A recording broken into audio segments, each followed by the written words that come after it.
Welcome to the Ask Historians podcast. Hello, and welcome back to the Ask Historians podcast. This is part 2 of the discussion that I, user Steelcan909, am having with Halofreak1171, who you all hopefully remember from the last time we had him on the podcast. And we're going to pick kind of back up where we were, leaving off with a overview of some broad Australian history and a focus on our guest's actual specific research interests, the Rome Rebellion in the previous episode and the Australian New Guard in this episode. Before we do that, though, I was wondering if you could kind of fill in the gaps for some of us who are a little bit less familiar with Australian history. How do we go from a few small, isolated, somewhat penal colonies, somewhat military garrisons, to the, I'm not sure if the word nation state is appropriate for Australia in this time, or if the colony, dominion, however you want to describe it and nuance it for us, how do we go from there are a few scattered colonies on this large landmass to this is Australia? Yep, happy to be back. Thank you. So, looking at where we end up at the Rum Rebellion, from the 1810s to 1840s, we see what is really a large period of colonial growth. So, I think I mentioned last episode that we see places like South Australia, Western Australia get colonized during the 1830s.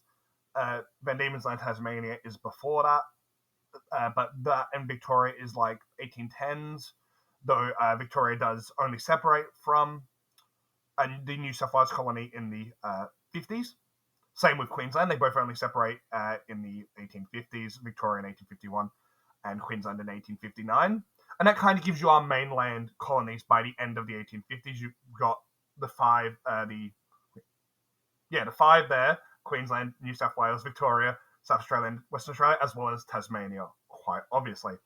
And during the 1850s is when you kind of start to see a big shift in the concept of what the colonies are.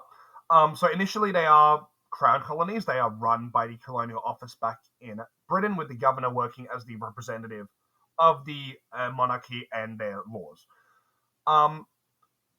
Now, by the 1850s, we're seeing most of the colonies are more so free colonies. Transportation has ended in most of the colonies at this point, besides some very informal and controversial efforts. So we're mostly looking at free colonists rather than convicts. And those free colonists want a say in their colony. They believe themselves to be British citizens, to be subjects of the monarchy, who deserve a say like people back in Britain. Initially, this is done in the 20s and 30s and 40s through advisory councils. So influential citizens will be appointed by the governor to this council, and they can advise the governor on laws and legislation. But by the 50s, this is enough.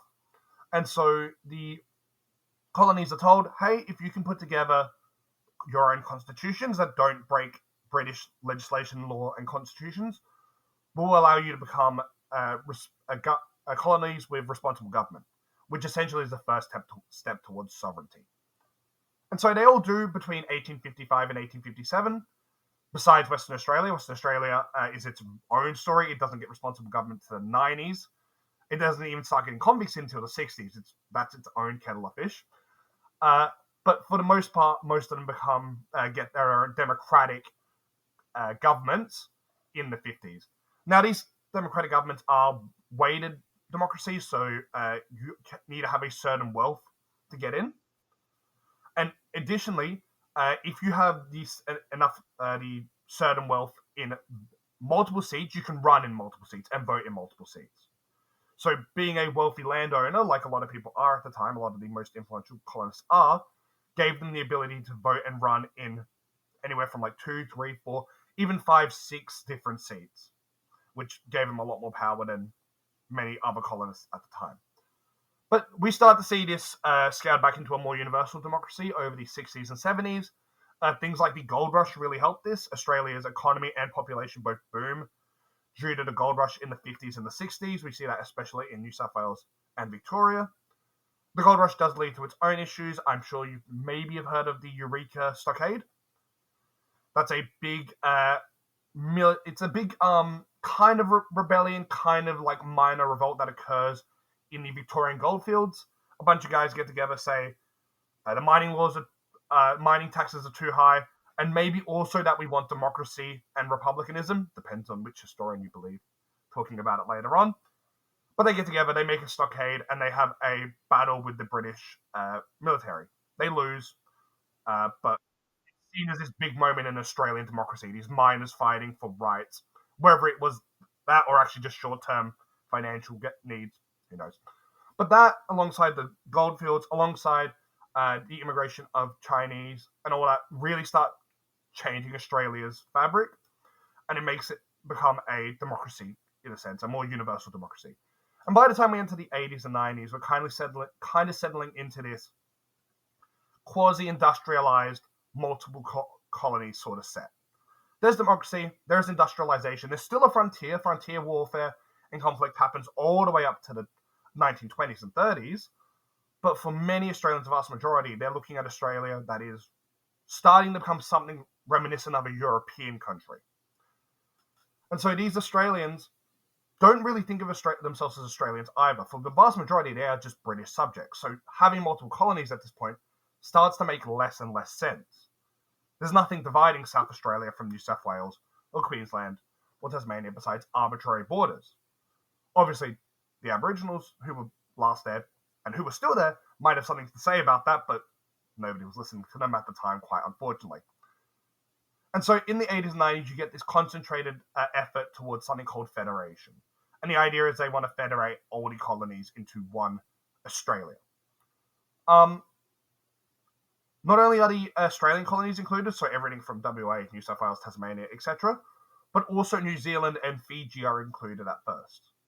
So there's this idea that it's not just Australia, it's Australasia. That this whole thing is going to be one joint federated colony.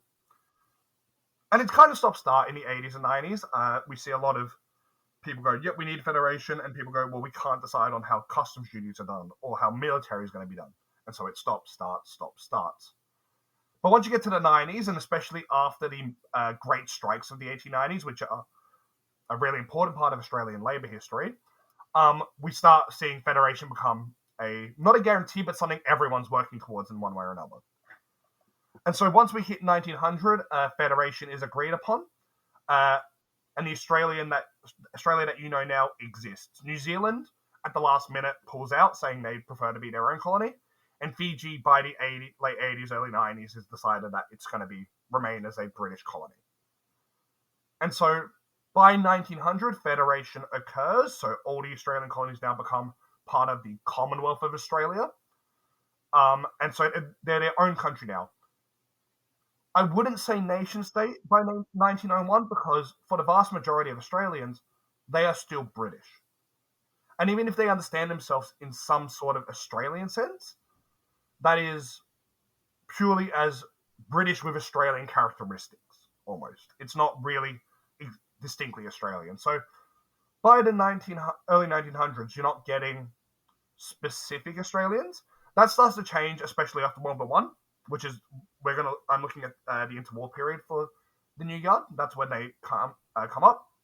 Some Australians do start to say we are Australian, but still many are like we are British with Australian characteristics.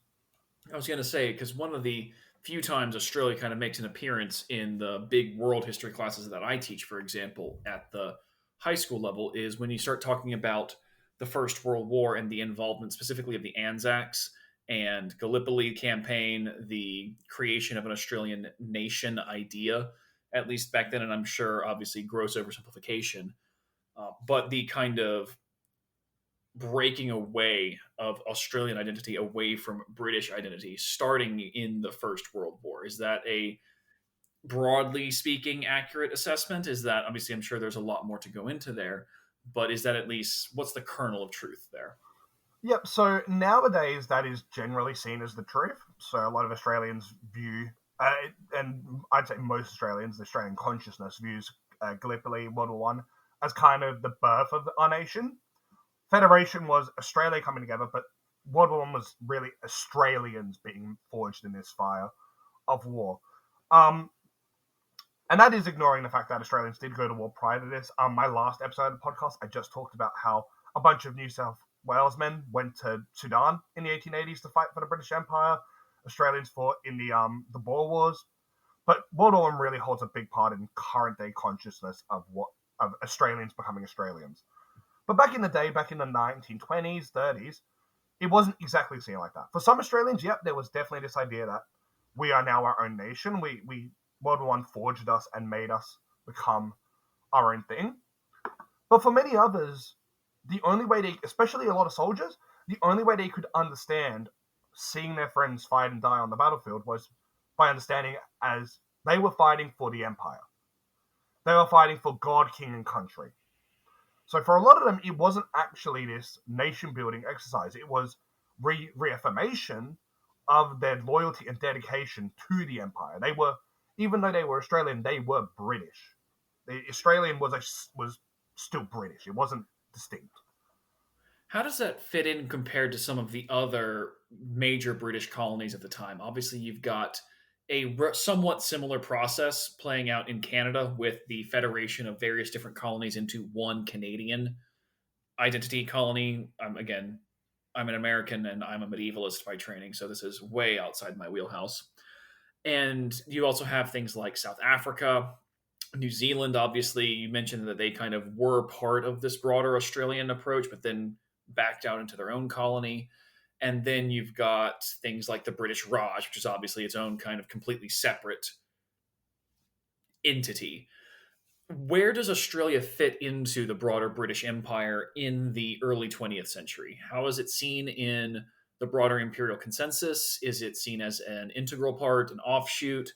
What are the kind of the issues that are happening out on the imperial level with Australia's place? Yeah, so Australia at the time is, one of the big terms that comes up for Australia in the early 1900s is the social laboratory, which means that Australians or British people, be it British subjects, could come there and class wasn't a thing. You could rise up to become a wealthy person through living in Australia. It was this hodgepodge of British subjects coming together and having a chance to uplift themselves in places unlike in Britain or in the old place in Europe or whatever. Now, mind you, that view is quite antiquated. Obviously, British subjects at the time meant white person. Australia was really the first big country to introduce highly racial laws against immigration. White Australia policy was a very big thing back then. It was supported by all sides of the political spectrum until the communist break from it in the 1920s. And the White Australia policy essentially meant only people who can immigrate here are people who are white. And the way we test that is we give you a test in European languages. And we can test you as many times as we want in as many different languages. And if you fail one of them, you're kicked out. So there's a really famous example of Egon Kisch. He's a German leaving Germany in the 20s and 30s. He comes here, he passes like 6 dictation tests.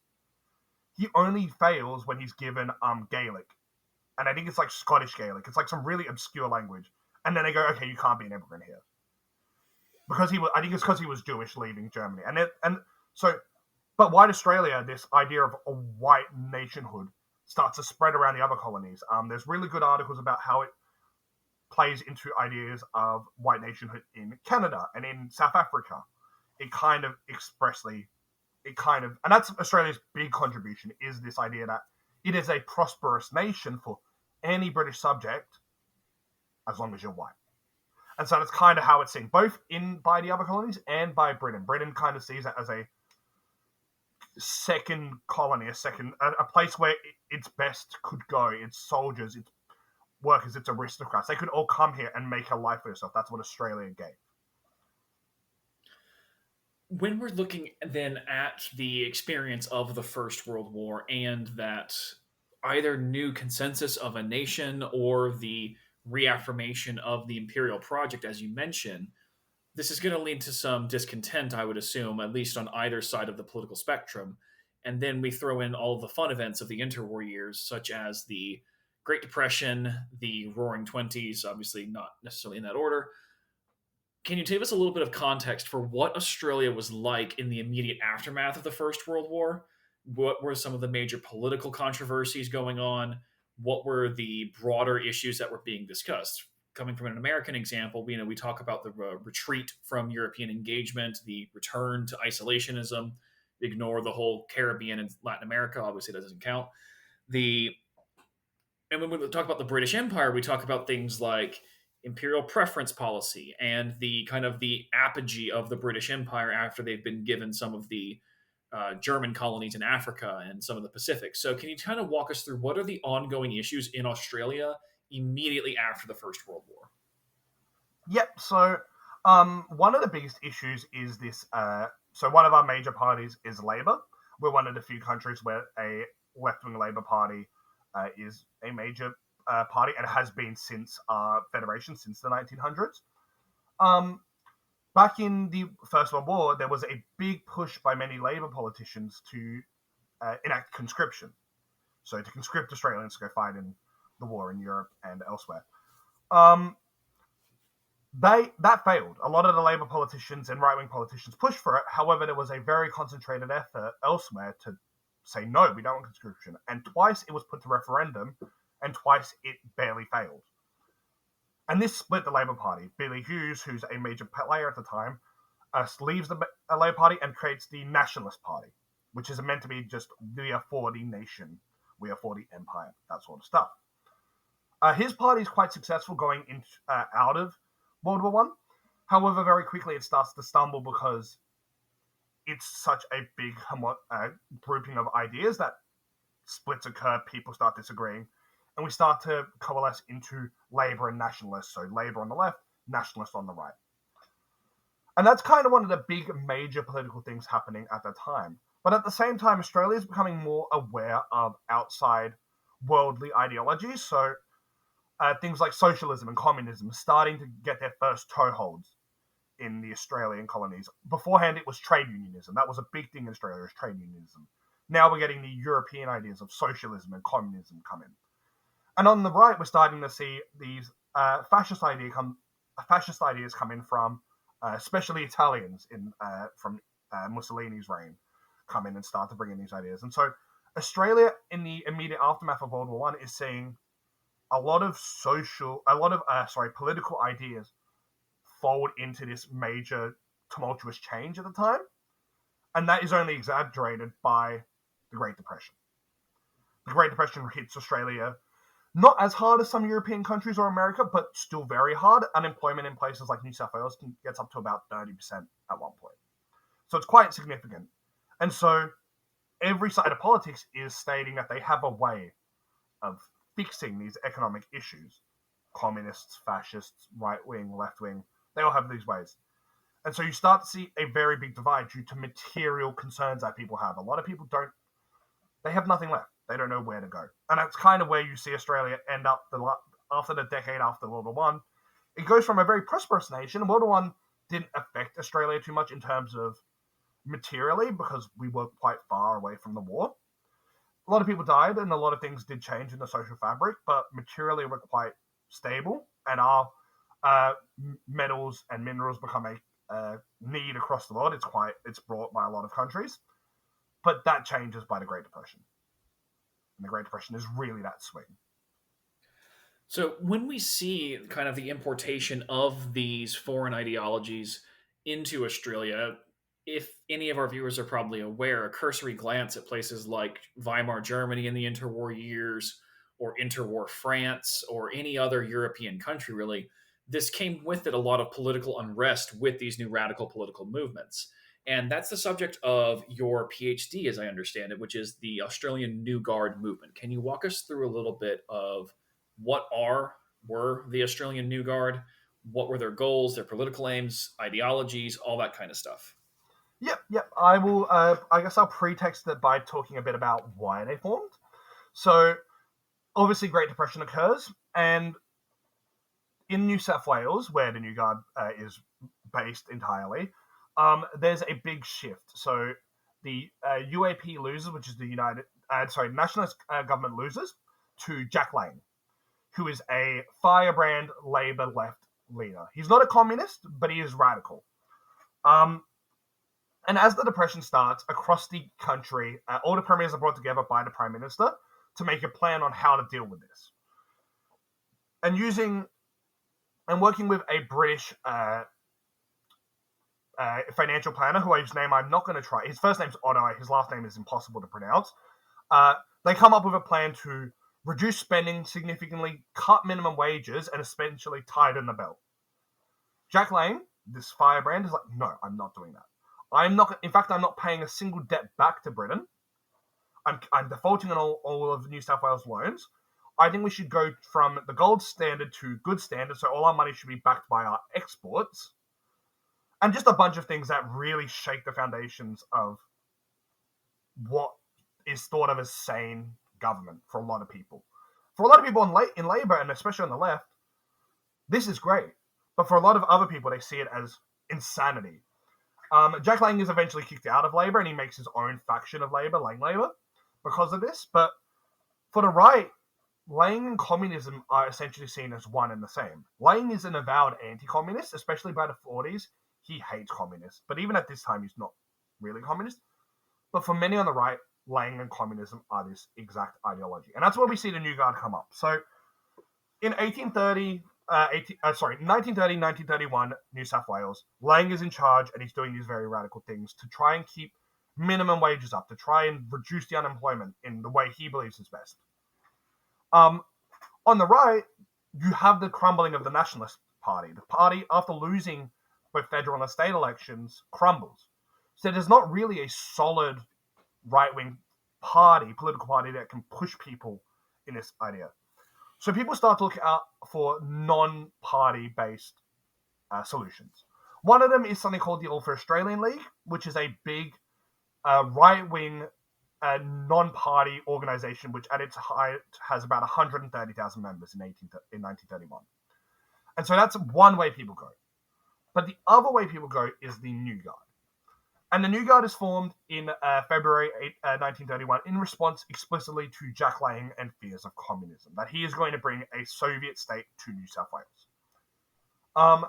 Initially, there's a lot of talk about whether or not it separated from a larger and more influential old guard. Andrew Moore writes about this in his book Secret Armies. He believes there was this old guard that existed that was made up of really influential businessmen.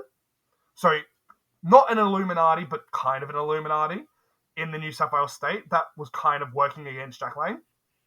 And the New Guard split from that. But whichever way, the New Guard forms, and by June, July of the 1931, it has about anywhere from 30 to 50,000 members, which is so yeah. No, I was going to say, when we're looking at the New Guard as a paramilitary fascist organization, what distinguishes Australian fascism away from things like Italian fascism or Nazism or really right-wing American politics in the time? You mentioned things like the White Australia policy, which obviously would play into a lot of fascist ideology, but that seems, from what you said, to have been a cross-political consensus at the time. There wasn't really opposition to the White Australia policy. So where does the New Guard differentiate themselves from the pre-existing conservative right-wing groups in Australia? Yeah, so this is actually pretty much one of my main focuses for my thesis that I'm writing.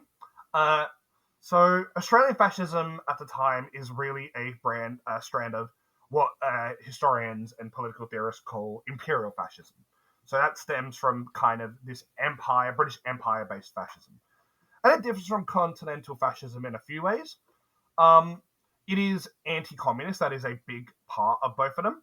It is ultra-nationalistic, but that nationalism is imperialism. It sees the British Empire as a nation, the British person as the nation person, not the separate colonial identities, but this one imperial identity. As you mentioned, this White Australia was very mainstream, so the New Guard wasn't explicitly any more racist than even the Labour Party was at the time. It was actually pretty mainstream in terms of its racial ideas. Australian fascism wasn't anti-Semitic in any specific way at the time. Anti-Semitism is obviously something big in Nazism and later on, and in Italian fascism later on in its life, but it's not really apparent in the New Guard's ideology. The New Guard is monarchist, and I know a lot of listeners will think, well, that doesn't make sense. How can it be monarchist and fascist? But the British Union of Fascists were also monarchist. Monarchism is kind of, if you think about how Nazi Germany often called back to traditions, it called back to ideas of old Germany, of Germanic emperors and kings, to kind of lift up its ideology. Australian fascism did the same, but with the living monarchy. It presented the living monarchy as this tradition to look back. And it wasn't very corporatist. So Mussolini's fascism was obviously all companies for the state. The state companies exist, but they all work to precede the state. Australian fascism was more individualistic, but that individualism was predicated on the idea that every individual would give their undying loyalty to the throne. So it was still very state-based, just in a sort of left side way. It's not everything is for the government state, everything is for the throne in this case.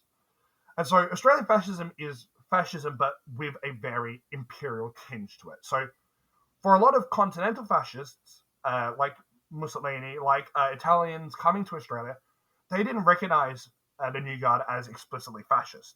They'd call it fascist adjacent or proto-fascist. Even nowadays, Nazis in Australia have trouble claiming the New Guard as fascist because to them it doesn't fit with their idea of what fascism is. But that's because fascism in Australia and the British Empire at the time was very different. Fascism as an ideology grows in the context it's given. It isn't theory-based, it's very material and context-based. And in the British Empire, fascism grew in a different way to Italian or German fascism. So when we're looking then at the New Guard, you mentioned this kind of split from the Old Guard. You talk about this anti-communist approach, even though there doesn't seem to have been a very large communist presence in Australia at the time. You mentioned kind of the influence, but no real power in government. So can you tell us a little bit about what does the early history of the New Guard look like? Who are they led by? What are they doing? What are their aims in Australia at this time? Yep, so the New Guard at its start, and pretty much for its entire life, is led by Eric Campbell. He is a solicitor, so often called petit bourgeois, somebody in the lower, higher classes of Australia, and he's notably not charismatic, which is weird for a fascist leader. They tend to be highly charismatic. But he is dedicated, he is diligent, he is very hardworking. So what he lacks in charisma, he gains in his work ethic. That being said, he is also very scrambled-brained at times and not the best organizer. The New Guard, when it starts, for a lot of its members, is just this idea of a defensive organization. So there's this belief that Lang at some point might try to bring communism into the state. And so a lot of New Guard members are there simply because they believe, should Lang try to bring communism in and the police fail to stop him, we will be the ones who stop it. They are armed, though. They are prepared to overthrow government. So a lot of people say, well, they're just defensive. And fascism has to be revolutionary. It's radical. They can't be fascist then.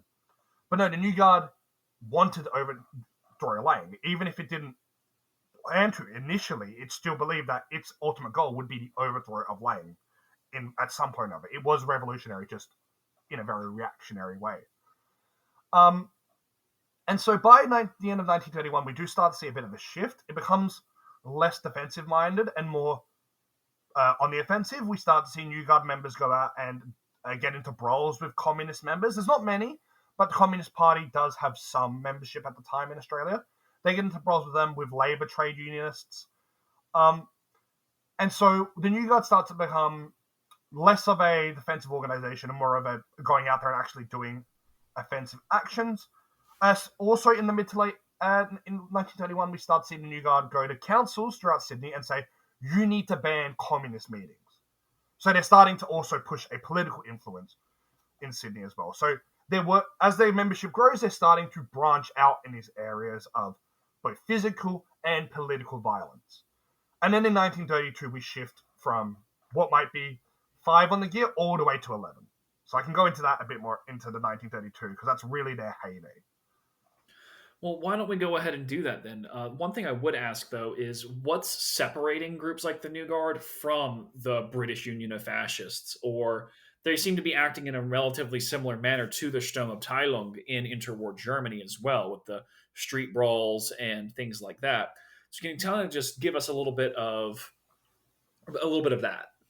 Yep, so the reason it's separate is actually really just material. It's really structural in that Eric Campbell even, historians note this, and Eric Campbell even agrees with this in his biography.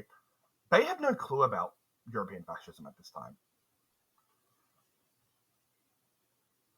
Okay, so it's really practical and structural at the time. So the New Guard historians and both Eric Campbell in his biography agree that the New Guard was isolated. It didn't really know much about European fascism at this time.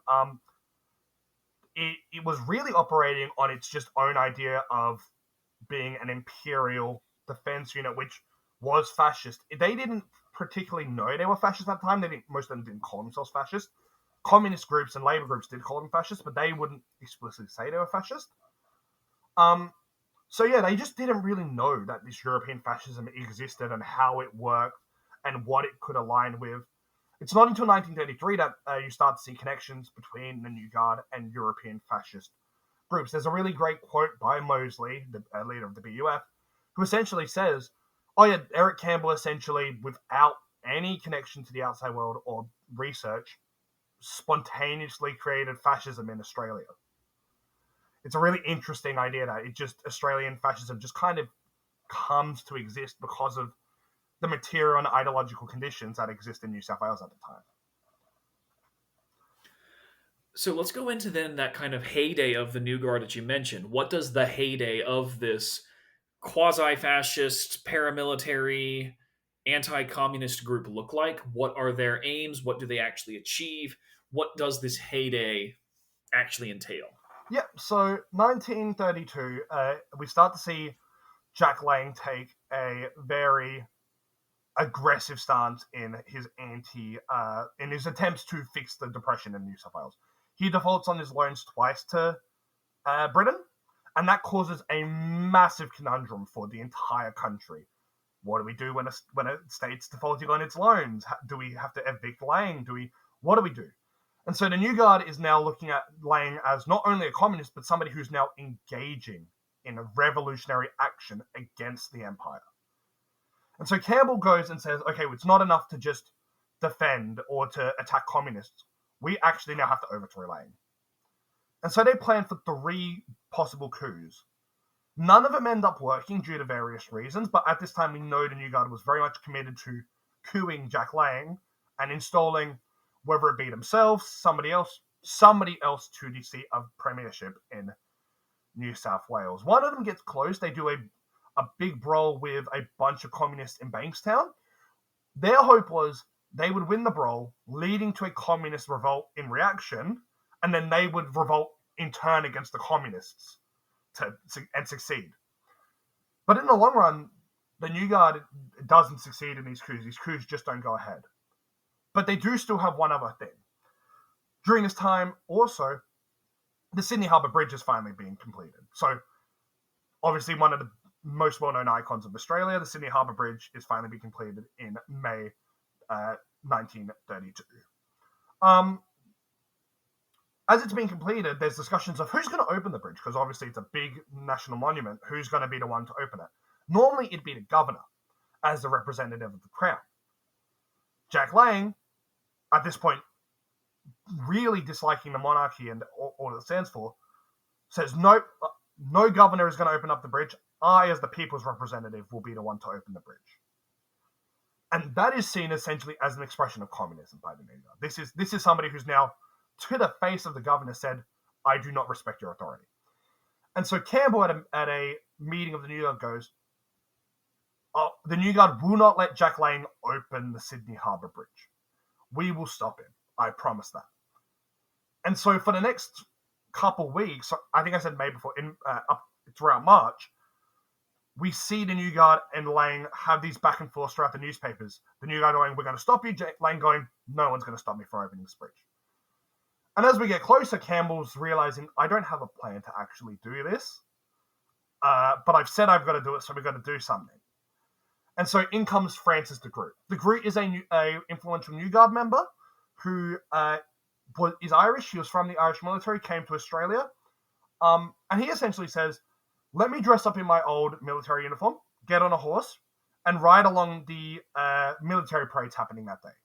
I'll get up close enough to the ribbon, and I'll cut it with my saber, instead of Jack Lang being able to do it. And so we get to the day of the Sydney Harbour Bridge opening.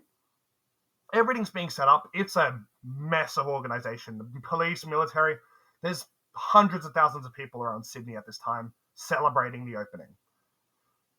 As Jack Lang is sitting down, and there's a bunch of speeches happening, a bunch of parades happening, de Groot makes his way through the crowd, attaching himself to one of the military parades, one of the cavalry units. They somehow don't notice this random dude whose military uniform doesn't suit and whose horse is not a military horse coming in. They just don't notice him. He gets all the way up to the ribbon. He gets right next to a TV camera van. And he says in his biography that he wasn't certain if he was actually going to do it when he got up to here. He saw all the crowds, he saw the occasion, was kind of like dumbstruck. And then when he saw Jack Lang and the Labour Party not stand and take their hat off for God Save the King, it's when his nerves were focused. And so he takes his horse, he walks, not gallops, his horse isn't really up for gallop, walks up to the ribbon, and he expects the horse to just run it through. He didn't know that the horse was a racing horse. So it saw a ribbon and stopped. Because in its training, it can't go through a ribbon until that ribbon is cut by some other means. And so everyone's just looking at the group around this horse. The TV camera's filming him doing this. And he's trying to figure out what to do. And finally, he slashes it with his saber and goes, I open this bridge for the decent citizens of New South Wales and the Empire. There's a full video of this. There's a full, the TV cameras actually managed to get this moment. It's really interesting. But he's arrested by the police. He's pulled off his horse by this guy called McKay, the police superintendent at the time, this big burly Scottish dude, and taken to be arrested.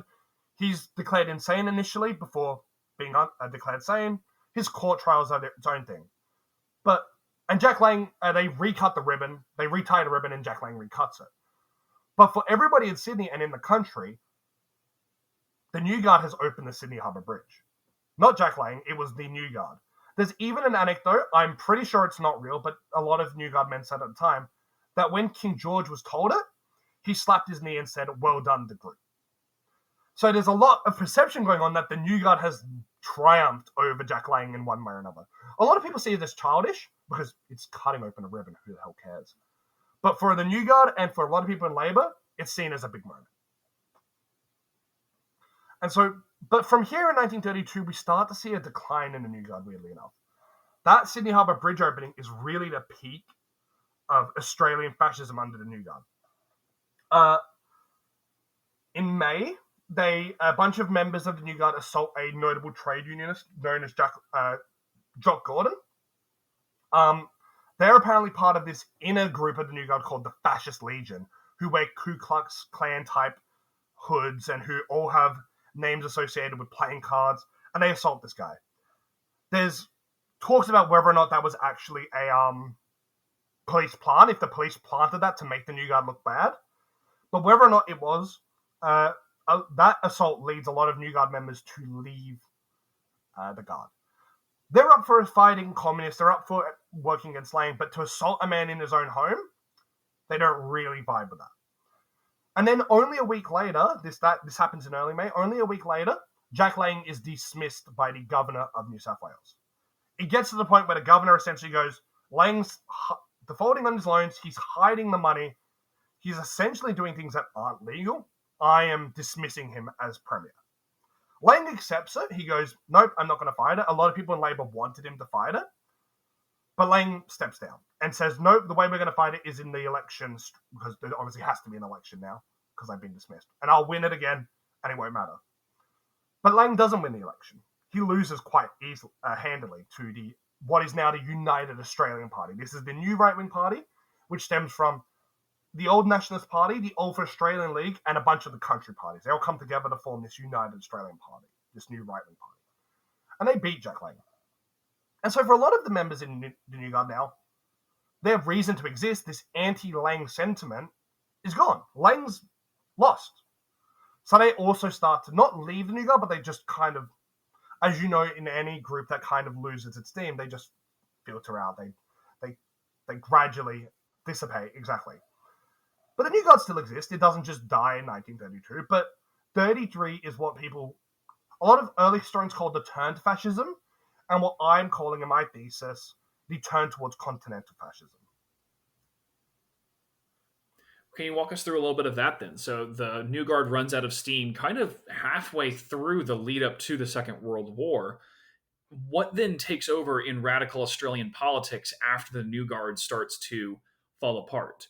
What moves into that? Is there a new paramilitary fascist group? Is it you said it's a turn towards continental fascism, so I assume there's more influence coming from Mussolini, Hitler, Franco, and those sorts. Yep. So 1933, New Guard membership is down, but not immensely. In fact, even by the end of this year, its membership is still higher than the Communist Party. So it's down, but not out. Campbell, early on, decides, I'm going to take a tour of the European fascist countries. He goes to Britain, he meets with Mosley and the BUF. He has a great amount of meetings with them. He talks to them, learns from them, has a parade with them, all that sort of stuff. And he gets letters of introduction to both Mussolini and Hitler from Mosley. He goes to Germany. Hitler won't see him. So he ends up meeting with people like Ribbentrop and all that. All the, still high up in the Nazi party, but not Hitler, not Goering, not Himmler, none of those people. Mind you, this is early on in the Nazi party's career. I mean, it's 1933. They've only just taken over Germany, but he doesn't meet with Hitler. And he goes to Italy, and he can't meet with Mussolini either. He gets given a Secretary of State, which might show you how the Australian fascist movement was seen by the continental Europeans at this time. But in any case, Campbell comes back, and he's like, I love European fascism. This is the way we should go. And so he starts to shed these imperial fascist roots for what we see in Italy and Germany. He starts to talk about corporatism as a form of government. He starts to talk about racial ideas. He starts to push a more mainstream fascist ideology. And part of my thesis is going to be arguing that this is why the New Guard ultimately dies. Its decline is happening, but it's not terminal until it turns away from a fascism Australian people can understand. Once it starts to bring in foreign ideas like goose-stepping, wearing the black shirts, hailing, those sorts of things, that's when the Australian people are like, well, no, we don't want anything to do with the party. The New Guard doesn't die off to 1935. It actually enters politics. Campbell forms the New Guard's political arm called the Centre Party, which is a horrible name for a fascist party, but it's called the Centre Party. They don't get many votes. They only technically get 0.6% of the entire votes of that state election in New South Wales. I just did some research today, though, looking at that. In the seats they were contested, they only contest 4 seats. If you can look at all the votes they got in the seats versus all the votes in those seats, they actually got 8% of those votes. So 8% of the people who could vote for the Centre Party did, which isn't unsubstantial, even at what is considered the last part of the New Guard. After the Centre Party in 1935's election, the New Guard dies. And if we look at modern-day fascist and Nazi groups, none of these parties have ever managed to hit that high watermark, even in politics. The New Guard, as this imperial fascist turning to continental fascist group, was the high watermark of fascism in Australia. And really, after 35, we don't see fascism exist in Australia. It still exists. People still proclaim it. There are people who are pro-Nazi or pro-Mussolini. We start to see that continental fascist groups come in. But for the most part, Australians stick with the United Australian Party or their country party variants. They don't exist. They don't look at fascism as a solution anymore. And mind you, by 35, the Great Depression is kind of lifted from Australia as well. So there's not material reason either to really look at fascism as a solution. So the New Guard, the Alpha Australian League, all those things that formed in 1931, by 1935, they're gone. And so it's this really interesting era of Australian politics where 31 to 33, really, you see Australian politics explode. The material and social conditions are just right for anything and everything to have a shot at being popular. And then it declines. The New Guard is the most successful at this time of these new movements, but it also declines. And it declines in part because its objective is done, but also because it's turning to an ideology that Australians fundamentally don't believe in. Whether the Australians at this time believe they're Australian or British, they believe they're Anglo. They believe they're part of this Anglo-Saxon empire, whether it's Australian or British.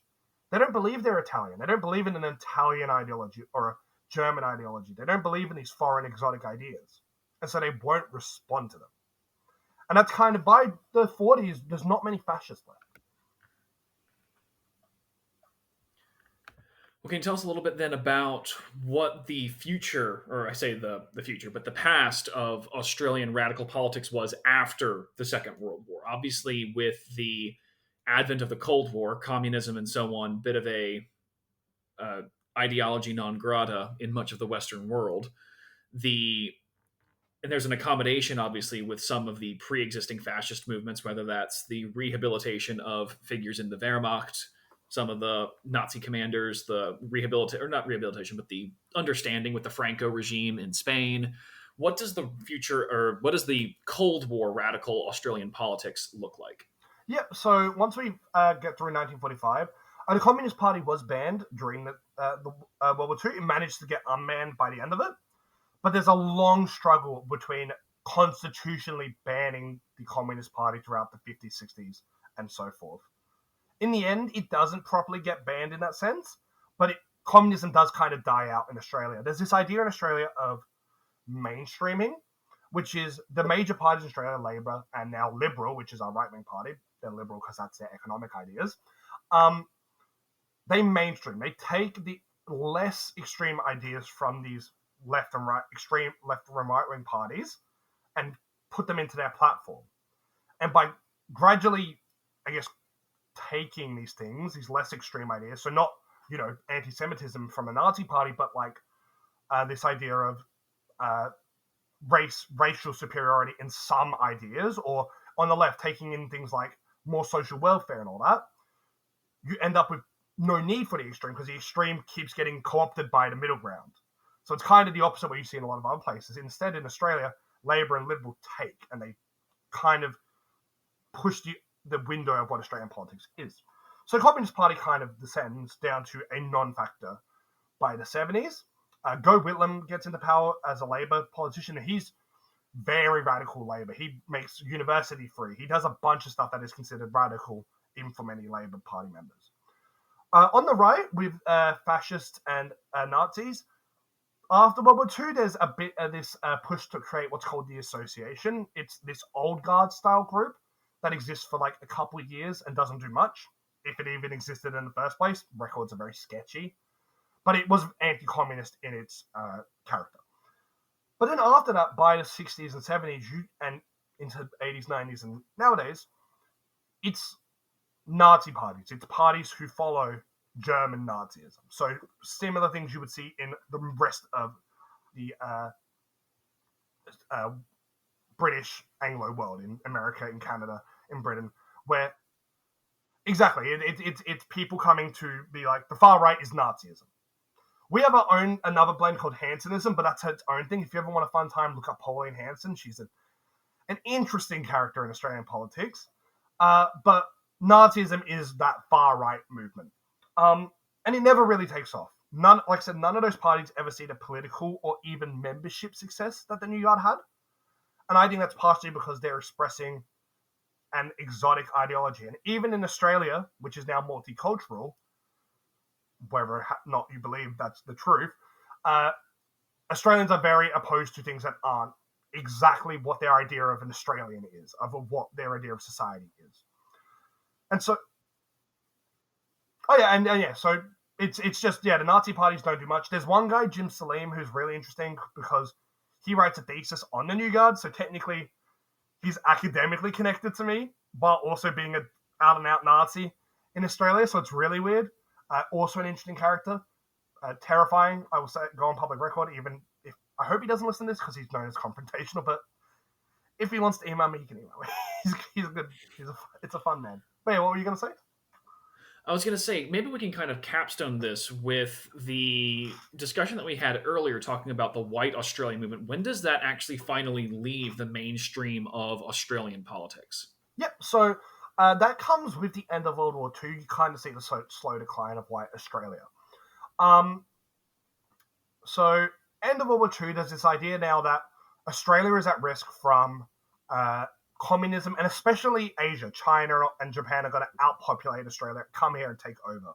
Again, very racial ideas that fit in white Australia, but what it leads to is this idea of populate or perish. We need to populate, or us as a country will perish. And the way we do that is now we can't just take in British immigrants. There's not enough of them. We need to take in Scandinavians, Baltics, Irish, Scottish, people who are white, but now we're expanding that idea of what white is. It's not just British people, it's Nordics, it's Baltics. And then very soon we realize, well, that's not enough. So we need to start taking in Greeks and Italians and Russians. And that wave, which occurs in the 50s to 70s, is this big dam breaking of them, because for a lot of people in Australia, the Greeks and Italians aren't white. Even though they are white, that's how we see them. Back in the day, these people weren't seen as white people. They were seen as fundamentally different to Caucasians. So bringing them in kind of breaks the barrier that is white Australia. And so in the 80s and 90s, we start to see more Europeans from all over come in. And then we start to see people from Vietnam come in. We get Vietnamese refugees from Vietnam War come in. And so white Australia kind of does this slow inertia-based decline. We start bringing in more people, which sees white Australia become less and less relevant. And then by the 80s, it's officially legislated back. So it says, nope, there's no more white Australia policy, no more tests, none of this type of stuff.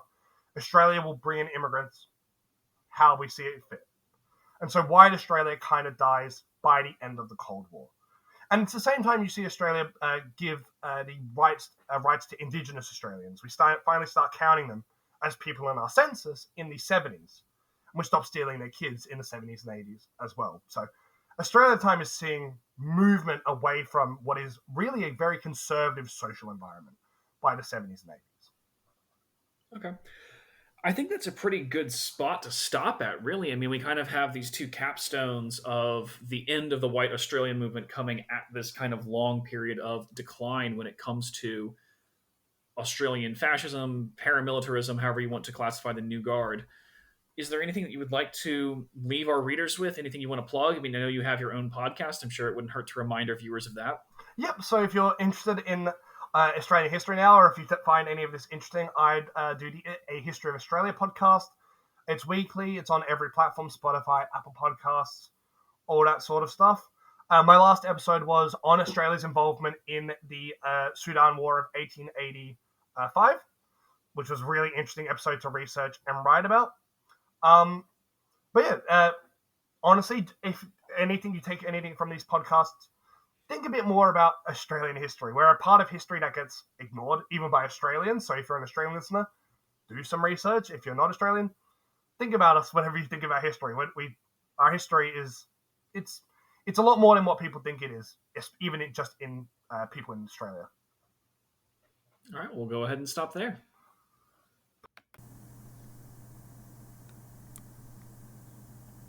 You've been listening to the Ask Historians podcast. Please support us at patreon.com/askhistorians.